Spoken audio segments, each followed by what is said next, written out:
That's when I learned what a hard worker you were, because we were producing a daily show plus 10 of those shows, and you would help me every day. That we had a day of honor for each country, and she used to come into my room to make sure I was up to go there, and I was her boss, right? And I was like, I do manage to get up for work every day on my own, but she was like just such a hard worker. We'd be up at midnight and at 2 a.m. getting things ready. And so I know Germany isn't the only thing you've been involved in. You've been, over the last number of years, involved in quite a bit of media out west. Yeah, I had the privilege of moving out to Winnipeg and experiencing life on the prairies for a few years, and the opportunity again to create media, and mostly was doing talk radio, which was a whole other experience for me. There I am, and we were doing a live Sunday evening talk show, which really does put you kind of on edge when it's live call-in.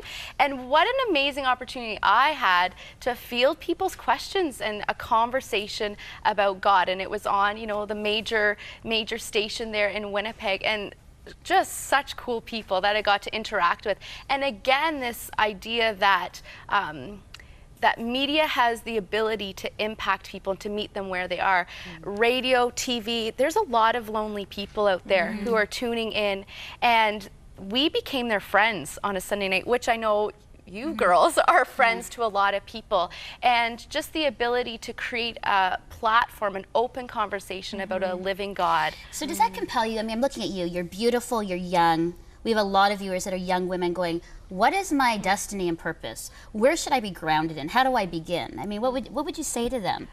Well, obviously your faith, right, has to be grounded in that and seeking after God. And he then reveals, I think, things to you. And one of my favorite scriptures is, delight yourself in the Lord and he will give you the desires of your heart. So again, it has to be focused on him first and foremost, and then he will give you those desires, the things that you're passionate and called to. And for me, it was surrounding myself with good people, positive people who are going to feed into my life and build into me spiritually, but also in the career and the interests that I had as well. And putting Cheryl on the spot, Cheryl's been, oh, now I will get emotional. No, don't start. Yeah. Cheryl's been a huge impact in my life. Oh, wow. Oh, that's a good moment. So, yeah. So just surrounding yourself with people who are like-minded, Christ-centered, to speak into your life. There's nothing better, I think, than having a mentor and people who are speaking into your life.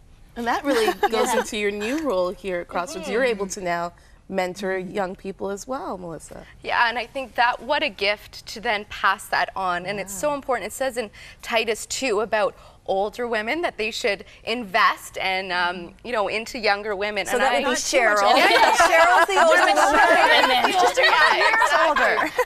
That's what she meant, Cheryl. It doesn't say in the Bible any name, but just that idea of passing on. And so I feel so blessed to have people in my life who've passed on their love of God, passed on their love for sharing their faith, and then now to have that opportunity to do that to the next generation of people who are like me. I see a lot of these interns who are joining us so much like me, not that many years ago.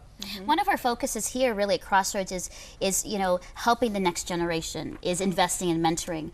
But when you look around with all the issues of youth today, because I know you're involved, and what is the hope for them? I mean, we could sit here and go, things are tragic and, things are going downhill, but what's the hope that you see for young people today in Canada and in North America?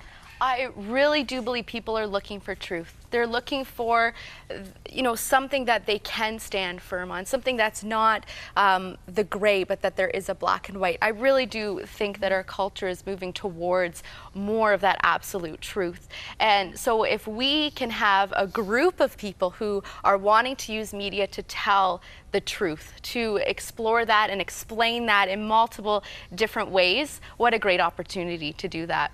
Yeah. And you talked about being mentored, and obviously you had a lot of other people besides me all the way in Ontario, but what is the one thing that you really want to pass on to these young people as they come through? Is it a technical skill? Is it a spiritual skill? Is it a life skill? What is the one thing you want them to leave with? Of course, in the internship program here at Crossroads, we're having work, hands-on experience, and of course that's helpful, but way beyond that, it's about character and leadership and instilling in them, those character traits of being honest and open and vulnerable, and to keep seeking after God first and foremost in their life. That's great advice. And I know that one particular scripture that means a lot to you is found in the book of Psalms, chapter 139, where it says, God, you created my inmost being. You saw me when I was knit together in seclusion. And then in verse 16, I really like the way the Message kind of phrases that exact passage. And maybe this is something that you need to hear today in your own life. It says, like an open book, you, O God, watched me grow from conception to birth. All the stages of my life were spread out before you. The days of my life, all prepared before I'd even lived one day. And like Melissa, perhaps you're saying, okay, I don't really know where my family history is. Maybe my family is dysfunctional and we don't talk about the history, or maybe I don't have any idea who my birth parents are, and I really need to have some kind of grounding to build the rest of my life on. If you're finding yourself in that kind of place, I want to encourage you to reach out to God, the God who knows you like an open book, who has charted your days, has a plan for your life, if you'll only surrender your life to Him, like Melissa did, like all of us have. We've come to God and come to that place in our lives where we say, okay, God, your plan for my life is what I need.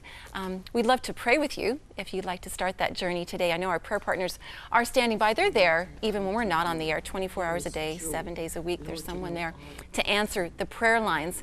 And perhaps like Melissa did, you can start today a journey with God where you say, God, you have a plan for my life and I want to follow what that plan is.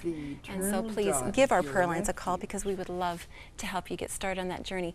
Melissa, thank you for sharing your journey with us. We are so excited that you are now part of the Crossroads family in the, what's the Crossroads Equipping for Excellence? Internship program. Program. And so you're heading that up.